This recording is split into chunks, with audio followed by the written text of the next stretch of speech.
एक बार एक भिखारी अपने जीवन से परेशान हो चुका था, क्योंकि उसे अपने जीवन को चलाने के लिए भीख मांगनी पड़ती थी। उसे हर एक चीज के लिए भीख मांगनी पड़ती थी। इसी बात को लेकर वह दुखी रहता था।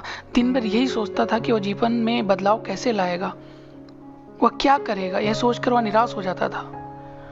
वह हर दिन देखता कि बहुत सारे लोग निराश होकर आंखों में आंसू लिए और विभिन्न चिंताओं के साथ महात्मा बुद्ध की तरफ जाते हैं, परंतु वापस लौटते वक्त वे बहुत खुश होते हैं। वो भिखारी ये नहीं समझ पा रहा था कि महात्मा बुद्ध उनके साथ ऐसा क्या करते हैं जो वे इतने प्रसन्न होकर वापस लौटते हैं। वापस लौटते हुए लोगों के हाथों में ना तो ढेर सारे पैसे होते थे, ना ही सोना और चांदी।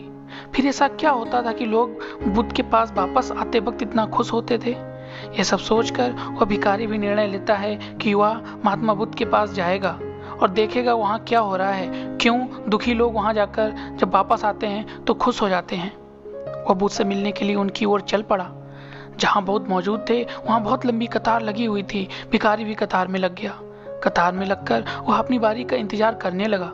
देखते ही देखते उसकी बारी आई और उसने महात्मा बुद्ध जी से पूछा, महात्मा जी, मैं बहुत गरीब हूँ, मेरे पास कुछ भी नहीं है, मुझे अपना जीवन चलाने के लिए भी दूसरों से भीख मांगनी पड़ती है। अब आप ही बताइए, मैं अपने जीवन को कैसे बेहतर कर सकूं। यह सब सुनकर बुद्ध ने कहा, तुम गरीब नहीं हो, तुम बिल्कुल भी गरीब नहीं हो।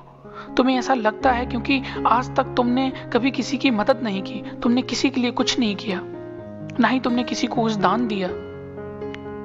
यह सब सुनकर भिखारी के मन में आशंका जाग उठी।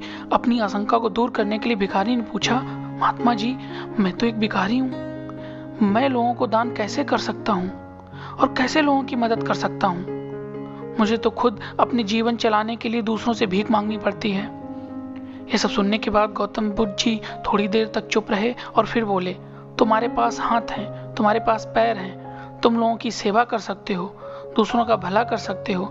इसके अलावा तुम्हारे पास मुख है, तुम लोगों को अच्छे अच्छे विचार दे सकते हो, अच्छी अच्छी बातें कर सकते हो, उनके लिए दूसरों का हौसला बढ़ा सकते हो। यह सब कर कर भी तुम दूसरों की मदद कर सकते हो।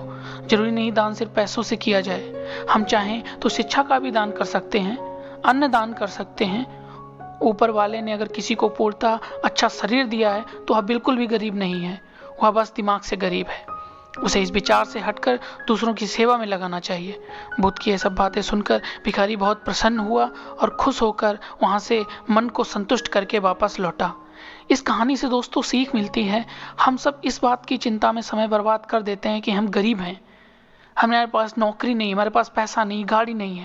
लेकिन ये सत्य नहीं है। सत्य तो यह है, जब तक हमारा शरीर पूरी तरह से बेहतर है, पूरी तरह से स्वस्थ है, हम उसका उपयोग करके आगे बढ़ सकते हैं, खुद के जीवन को बेहतर बना सकते हैं और हम कोई भी लक्ष्य हासिल कर सकते हैं, अपनी गरीबी को दूर कर सकते हैं। अगर कोई व्यक्ति सिर्फ अपनी गरीबी पर ध्यान देता है, उसे बदलने की कोशिश नहीं करता है, तो वह मूर्ख है। इसके लिए उसका कोई भी समाधान नहीं है।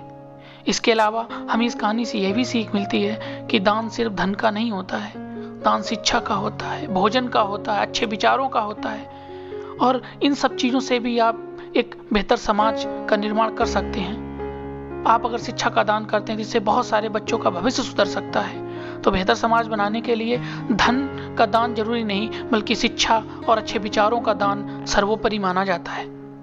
तो दोस्तों, आज की कहानी में बस इतना ही।